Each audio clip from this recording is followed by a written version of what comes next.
अरे कमला, आज तो तुम्हारा पहला दिन है काम का। आज ही तुम देर से आई हो। अरे मैडम जी, आज पहला दिन है, आज के बाद नहीं आऊँगी लेट। और हाँ मैडम जी, हमारा नाम कम्मू है, कम्मू दिल्ली वाली। लोग प्यार से मुझे बोलते हैं।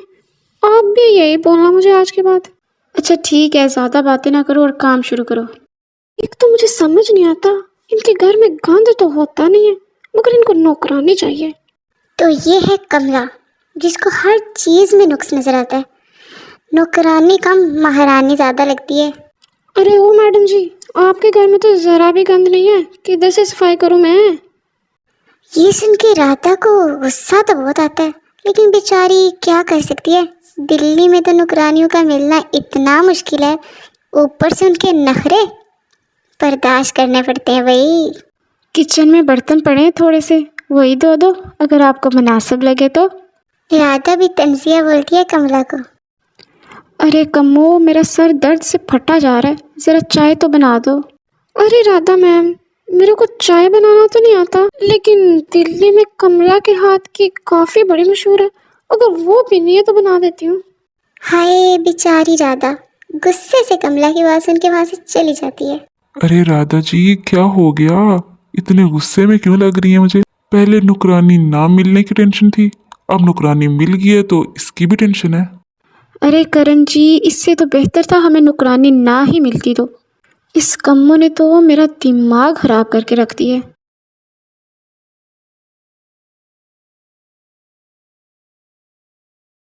अरे कम्मो, आज फिर तुम देर से आई हो। कल ही तो तूने बोला था कि देर नहीं होगी। अरे नहीं मैडम जी, आज मैं काम के लिए नहीं आई, मुझे 2 दिन की छुट्टी चाहिए। गोवा जाना है घूमने के लिए, सारी दोस्तें जा रही हैं, अगर मैं नहीं जाऊंगी तो अच्छा नहीं लगेगा ना, समझे ना? बेचारी राधा अब क्या कर सकती थी। उसे पता था अगर वो कमला को मना भी करेगी तो भी कमला रुकने वाली तो बिल्कुल भी नहीं है, इसलिए वो उसे इजाज़त दे ही देती है 2 छुट्टियों की।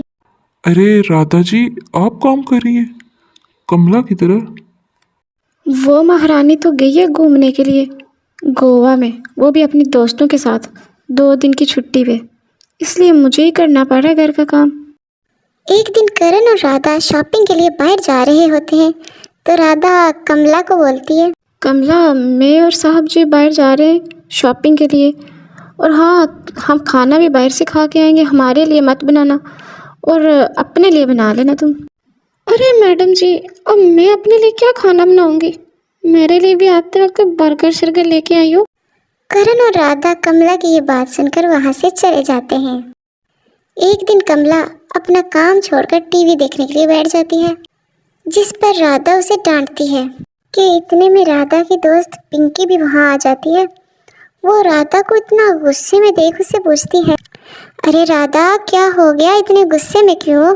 जिस पर राधा उसे अपनी नौकरानी कमला की सारी बातें बता देती है और कमला भी सुन लेती है अपनी मालकिन को उसकी बुराई करते हुए। जिस पर राधा की दोस्त पिंकी बोलती है कि हमारे घर में जो नौकरानी आती है वो तो बड़ी अच्छी है, अगर तुम चाहो तो मैं उससे बात करूं तुम्हारे घर के लिए। अब तो कमला को अपनी नौकरी हाथ से जाते हुए नजर आ रही होती है। जब पिंकी चली जाती है तो कमला राधा के पास आके बोलती है, मैडम जी आपके लिए चाय बना दूं? जिस पर राधा उसे बोलती है, तुम्हें तो चाय बनाना नहीं आती थी। कमला बोलती है, नहीं मैडम जी, अब तो मैं बहुत अच्छी चाय बना लेती हूँ, अभी बना के लाती हूँ आपके लिए। अब कमला को पता चल जाता है अगर उसने कुछ भी उल्टा किया तो उसकी मालकिन उसे काम से निकाल देगी। तो ये थी आज की हमारी स्टोरी, दिल्ली की नौकरानी भाई। अगर आपको हमारी ये स्टोरी अच्छी लगी तो स्टोरी को लाइक और चैनल को सब्सक्राइब ज़रूर करना।